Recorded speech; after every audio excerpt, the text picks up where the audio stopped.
മീൻവണ്ടി വരുമ്പോൾ കാക്കയും പൂച്ചയും എല്ലാം കറക്റ്റ് സമയത്ത് നിൽക്കുക. അങ്ങനെ ഒന്നും നടക്കുകയില്ല തിരക്കായിട്ട്. അമ്മക്ക് കൊടുക്കുന്ന വായില്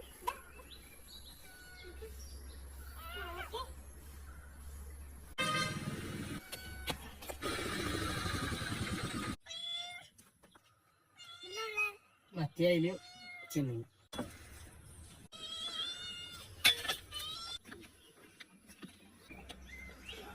അപ്പൊ മിന്നുക്ക് ഇപ്പൊ മത്സ്യം കൊടുത്തേനെ അവരെ.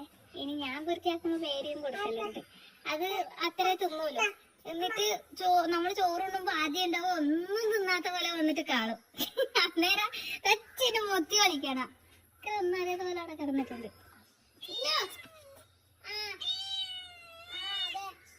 പിന്നീട് പൂച്ചനെ പോലെ തന്നെ ഫാമിലി ആയിട്ട് നിൽക്കുന്ന കാക്കയും കൂടി ഉണ്ട് കേട്ടോ. ഇവിടെ നമ്മള് മത്സ്യം മുറിക്കുമ്പോ എന്ത് കഴിക്കുമ്പോൾ ഓടി വരും. ഇവിടെ വിഷുട്ടൻ എപ്പോഴും കാക്കേനെ കാണിച്ചിട്ട് ചോറ് കൊടുക്കല്.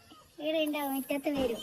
അപ്പൊ ഇവന് കൊടുക്കുന്നതിൽ അതിനും കൊടുക്കും. അപ്പൊ അവര് വന്നിട്ട് ഇങ്ങനെ കൊത്തി തിന്നുമ്പോ ഇവനും ഇങ്ങനെ നോക്കി തിന്നു. അമ്മയാണ് മീൻ മുറിക്കുന്നത്, ഞാനിവിടെ പുളിങ്കരന്റെ പരിപാടി നോക്കുന്നു.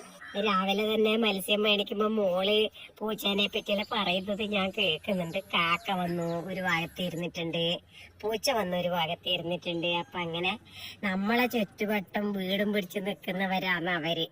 പിന്നെ ഇതെല്ലാം ഒരുപാട് പൂമ്പാറ്റകള്, നമ്മൾ ചെടിയിലെടുക്കാൻ തേന് കുടിക്കാൻ വേണ്ടി ഒരുപാട് പൂമ്പാറ്റകള് ചെറുതായിട്ടും വലുതായിട്ടും എല്ലാം നമ്മൾ കാണുന്നുണ്ട്. അപ്പൊ ഇതെല്ലാം നമ്മളെ ചുറ്റുവട്ടം നമ്മളെ പോലെ ജീവിക്കുന്നവരാണ്. അപ്പൊ അവരെന്ത് വേണോ, നമ്മള് നല്ലോണം സ്നേഹിക്കണം, എന്നാലേ അവര് എന്തിയോളം വരുള്ളൂ. ഇല്ലെങ്കിൽ നമ്മളെ ഇടയ്ക്ക് ഒരിക്കൽ വന്നു പോയാൽ പിന്നെ ഇങ്ങോട്ടേക്ക് വരില്ല. ഇപ്പൊ എന്താ കാക്ക കാണുന്നില്ല ഇടന്ന് കാണുന്നത്. അതിനിപ്പോ ഇവക്ക് കൊടുക്കും പോലെ തന്നെ ഞാനിപ്പോ ചാടി കൊടുക്കുമ്പോ ഓടി വരുന്നുണ്ടോ.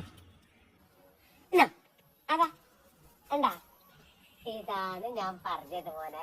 അപ്പൊ നമ്മളെ ചുറ്റുവട്ടം ഇങ്ങനെ ഓരോരാൾക്ക് വേർതിരിച്ച് നമ്മൾ കൊടുക്കും.